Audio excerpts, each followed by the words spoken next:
Pada malam 2 Desember 1984, kota Bhopal di India terlihat seperti kota biasa. Lampu-lampu rumah menyala redup. Anak-anak tidur. Orang tua beristirahat setelah hari yang panjang. Tidak ada tanda bahwa beberapa jam kemudian, kota ini akan berubah menjadi salah satu simbol paling kelam dalam sejarah industri modern. Di pinggir kota berdiri sebuah pabrik pestisida milik Union Carbide. Pabrik itu memproduksi bahan kimia bernama metil isocyanate. Zat ini sangat reaktif, sangat berbahaya jika tidak disimpan dengan benar. Sistem keselamatannya rumit dan mahal untuk dirawat. Malam itu, air masuk ke dalam salah satu tangki penyimpanan bahan kimia tersebut. Reaksi kimia pun dimulai. Suhu di dalam tangki meningkat. Tekanan naik perlahan, tanpa terlihat dari luar. Seharusnya ada beberapa lapis pengaman.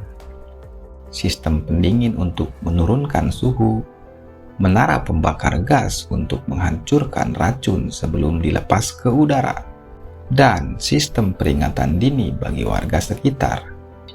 Namun banyak dari sistem itu tidak berfungsi sebagaimana mestinya. Sebagian dimatikan untuk menghemat biaya. Sebagian rusak dan tidak diperbaiki. Sebagian lagi hanya ada di atas kertas. Ketika tekanan di dalam tangki mencapai batasnya, gas beracun itu akhirnya keluar. Tidak meledak, tidak menimbulkan suara keras. Ia hanya mengalir seperti kabut tebal yang turun perlahan ke permukiman padat di sekitar pabrik. Gas itu mengikuti arah angin, masuk melalui jendela rumah, menyelinap dari celah pintu, mengisi paru-paru orang-orang yang sedang tertidur. Banyak warga terbangun karena mata terasa terbakar, tenggorokan perih, napas terasa sesak, seperti diremas dari dalam. Sebagian mencoba keluar rumah, berharap udara di luar lebih baik. Namun di luar, kabut racun justru lebih pekat. Orang-orang berlari tanpa arah. Anak-anak menangis. Orang tua terjatuh di jalan. Sebagian pingsan sebelum sempat memahami apa yang sedang terjadi. Rumah sakit di Bhopal tidak pernah diberi informasi rinci tentang bahan kimia yang diproduksi pabrik tersebut. Dokter tidak tahu racun apa yang mereka hadapi. Mereka hanya melihat gejala yang sama, yaitu paru-paru rusak, mata terbakar, tubuh kejang. Dalam beberapa jam pertama, ribuan orang meninggal dunia. Banyak yang tewas di tempat tidur, banyak yang tewas di jalanan. Banyak pula yang meninggal di rumah sakit yang sudah kewalahan. Pagi hari datang dan kabut perlahan menghilang. Namun kota itu telah berubah. Jalanan dipenuhi tubuh tak bernyawa. Hewan ternak mati di tempat. Pohon-pohon menguning, seolah ikut keracunan. Angka resmi korban tewas diperdebatkan hingga hari ini.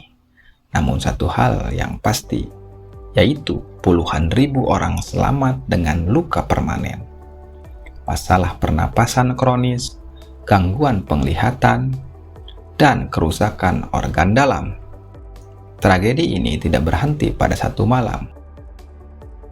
Tanah dan air di sekitar pabrik tercemar. Banyak warga hidup bertahun-tahun dengan bayangan racun yang tak terlihat. Anak-anak lahir dengan berbagai kelainan kesehatan. Investigasi kemudian mengungkap rangkaian kelalaian, penghematan biaya, pengawasan yang lemah, dan keputusan-keputusan kecil yang masing-masing dianggap masih aman. Tidak ada satu orang yang berniat membunuh ribuan manusia. Namun ketika kelalaian dibiarkan menumpuk, hasilnya menjadi bencana yang jauh lebih mematikan daripada niat jahat. Kasus hukum berlangsung sangat lama. Kompensasi diberikan, namun banyak korban merasa keadilan tidak pernah benar-benar datang. Bagi mereka, kehilangan tidak bisa diukur dengan angka. Tragedi Bhopal kemudian dikenal sebagai bencana industri paling mematikan dalam sejarah. Ia dipelajari di universitas, dibahas dalam laporan-laporan keselamatan, dijadikan peringatan tentang bahaya ketika keuntungan lebih diutamakan daripada nyawa manusia. Namun bagi para korban, tragedi ini bukan sekadar studi kasus. Ini adalah malam ketika tidur berubah menjadi akhir hidup, dan sejak saat itu, nama Bhopal tidak lagi sekadar nama kota, melainkan pengingat bahwa kelalaian jika dibiarkan bisa membunuh dalam diam.